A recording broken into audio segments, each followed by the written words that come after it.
Railway station रात में कुछ ऐसा दिखता है जो किसी भी मेट्रो स्टेशन से कम नहीं है।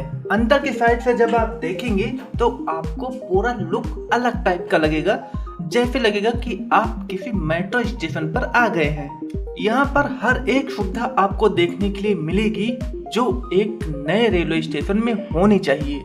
यहाँ पर एक नया एग्जिट और एंट्री गेट बन रहा है जो सीधा नेशनल हाईवे से आपको रेलवे स्टेशन लाकर छोड़ेगा।